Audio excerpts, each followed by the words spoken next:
It was now 1855, and the reception was in full swing.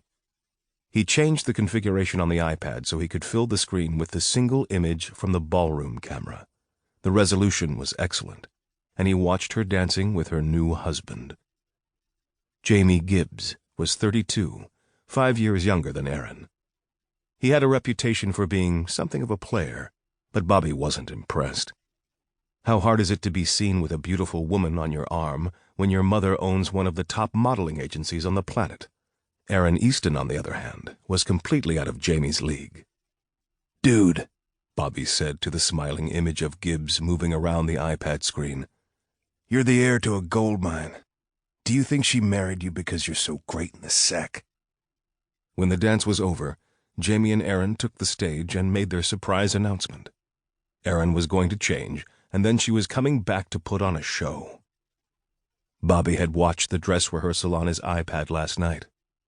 Erin didn't have the world's greatest voice, but the network had hired a 12-piece band, 3 backup singers, and 4 dancers.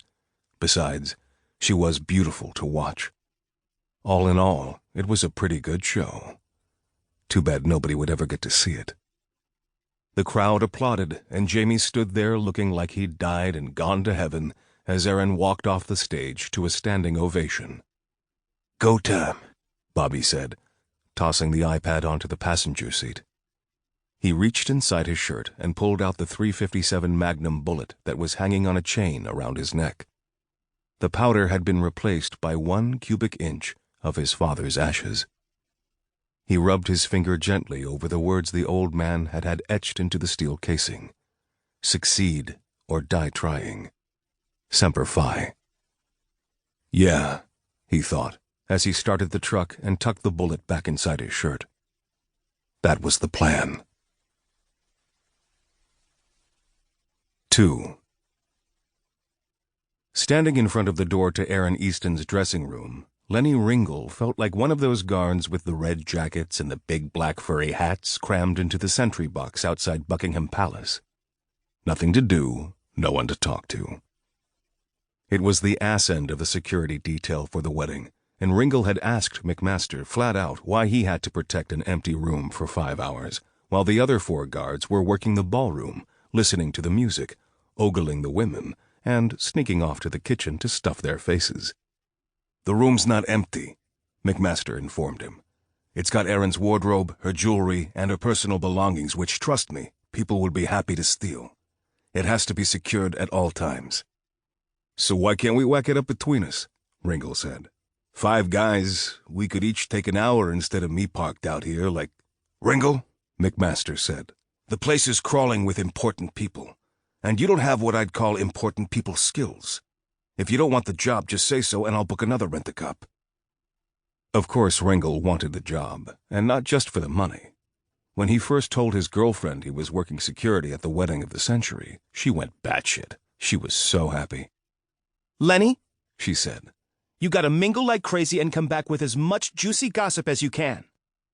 He had to explain that his job was to protect the guests, not stalk them, but at least he'd come back with some cool stories she could tell her friends, and if she wanted to make them sound even cooler, that was fine by him. But now all he could tell her was that McMaster had put him in charge of watching a giant closet full of clothes. And then, halfway through the gig, Erin showed up, knockers practically popping out of her wedding gown. She gave Ringle a drop-dead gorgeous smile and said, "Wardrobe change, sweetie. Got a show to do. Don't let anyone in." He couldn't believe it. Nobody told him about any wardrobe change.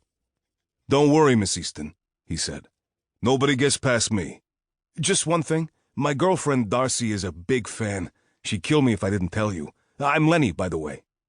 "Well, Lenny, you tell Darcy. Hell, don't tell her anything," Erin said. "Let's blow her mind. Where's your camera?" 5 seconds later, Lenny Ringle, the man with no important people skills, was taking selfies with the most important person at the whole damn wedding. Suck on that, McMaster. "Remember, Lenny," Erin said after he'd clicked off a burst of shots with his cell phone.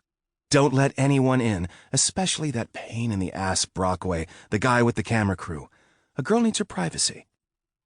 She slipped into the dressing room, snapped the lock, and left Ringle to dream what it would be like to be on the other side of the door.